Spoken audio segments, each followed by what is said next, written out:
যেই ওদেরকে 5-7 জন ভিতর থেকে পুলিশ আর তার সাথে আমাদের 5-7টা লোক ওদেরকে ভিতর থেকে রেস্কিউ করে নিয়ে আসছিল, ওই 3-4 জনকে। তখনই যখন ওদেরকে পাঠিয়ে দেওয়া হলো, বাড়ির দিকে পাঠিয়ে দেওয়া, তখনই হঠাৎ দেখছি অর্জুন সিং ওই দিক দিয়ে দলবল নিয়ে ওই অন্ধকার গলি থেকে ঢুকেছে। কিন্তু আমি একটা জিনিস ওইখানে দেখেছি অন্ধকারের মধ্যে, কি অর্জুন সিংয়ের হাতে মেশিন ছিল, উনি হোয়াইট শার্ট হোয়াইট প্যান্ট পরে একদম সামনে তাক করে আর গুলি চালাচ্ছিলেন অর্জুন সিং। হ্যাঁ, ও গলির ভিতরে উনি গলির ভিতরে উনি একা না, অনেক আরো কিছু লোকও গুলি চালাচ্ছিল। অর্থাৎ বুঝতেই পারছেন, আপনাদের জানিয়ে রাখি, গন্ডগোলের খবর পেয়ে আমরা আহতকে উদ্ধার করতে গিয়েছিলাম এবং তারপর সেখানে দেখি যে অর্জুন সিং গুলি চালিয়েছে, এমনটাই দাবি করছে নমন সিং। কিন্তু অর্জুন সিং বলছেন আমি কোনোভাবেই গুলি চালাইনি।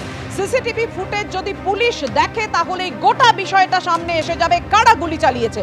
আমাদের সঙ্গে রয়েছেন আমাদের প্রতিনিধি সমীরণ পাল, আমরা সমীরণের কাছে যাব, কিন্তু তার আগে আরো বিস্তারিতভাবে আপনাদের সামনে তুলে ধরছে তাই এই ঘটনায় পুলিশ ঠিক কি পদক্ষেপ নিয়েছে। বোমাগুলির লড়াইয়ে যেভাবে ত্রস্ত জগদ্দল, কাউন্সিলর পুত্রের বিরুদ্ধে এফআইআর দায়ের করল পুলিশ। ঘটনাস্থলের একেবারে কাছেই অস্ত্র হাতে দাপাদাপি করার সিসি ফুটেজ রয়েছে। নমিতের সঙ্গে তেলুয়া নামে আরো একজনের হাতে অস্ত্র থাকার দাবি করছে পুলিশ। 26শে মার্চ রাত 10:20 থেকে 10:30 পর্যন্ত অস্ত্র হাতে নমিতকে দেখার দাবি করছে পুলিশ। বেআইনি অস্ত্র হাতে দাপাদাপি করে তারা। তৃণমূল কাউন্সিলর পুত্রের বিরুদ্ধে এবার এফআইআর দায়ের হলো।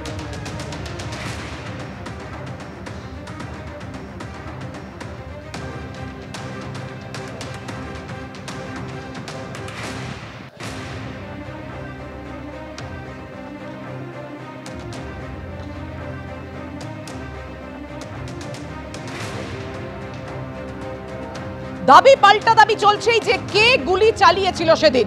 সোমনাথ শ্যাম, জগদ্দলের তৃণমূল বিধায়ক, তিনি বলছেন যে 5 থেকে 6 রাউন্ড গুলি চলিয়েছে এবং গুলি চালিয়েছেন অর্জুন সিং। দেখুন, স্পষ্ট দেখা যাচ্ছে আমাদের ভিডিও ফুটেজে যে নমিতরা ফিরোজরা ওখানে গেছে, যে শ্রমিকটা ওখানে বন্দী হয়ে গেছিল, যাকে মারধর করছিল, সেখানে তাকে আনাবার জন্য, এবং পুলিশ প্রশাসনও পৌঁছেছিল। কিন্তু সেই মুহূর্তে অর্জুন সিং যেভাবে ওই গলির মধ্যে থেকে বেরোলো এবং যে ছেলেটি আগে বেরোলো সে একটি বোম চার্জ করলো। বোম চার্জ করার পরে অর্জুন দৌড়ে ওইদিকে গেল, একটা লরি এসে গেল।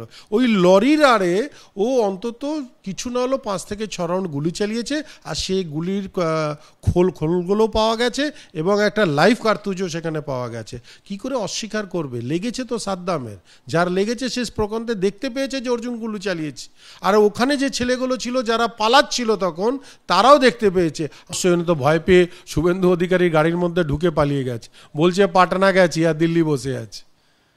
উনি বললেন অবশ্যই দিল্লিতে আছে, একদম খোঁজ নিয়ে বলছি, আপনি দায়িত্ব নিয়ে বলছি যে অর্জুন সিং এই মুহূর্তে দিল্লিতে আছে। উনি বললেন আমি পাটনা গেছি, কিন্তু দায়িত্ব নিয়ে বলছি উনি দিল্লিতে আছে। চা নিতে গেছে হচ্ছে ওনার তো একটাই ব্যাপার, এখানে গন্ডগোল করবেন, এখানে অশান্তি করবেন, খুন করবেন, এক্সটর্শন করবেন, আর রক্ষা কবচের জন্য কখনো হাইকোর্ট কখনো সুপ্রিম কোর্ট যাবেন।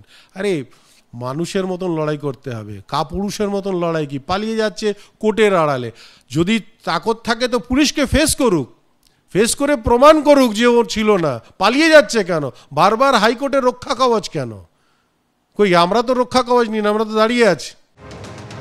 জগদ্দল কাণ্ডে এভাবেই তুঙ্গে চাপানুতোর অর্জুন সিং, তিনি বলছেন আমি গুলি চালাইনি, মেঘনা মোড়ে গিয়েছিলাম ঠিকই, কে গুলি চালিয়েছে পুলিশ সিসিটিভি ফুটেজ সামনে আনলেই পরিষ্কার হয়ে যাবে। দেখুন কি বলেছেন অর্জুন সিং।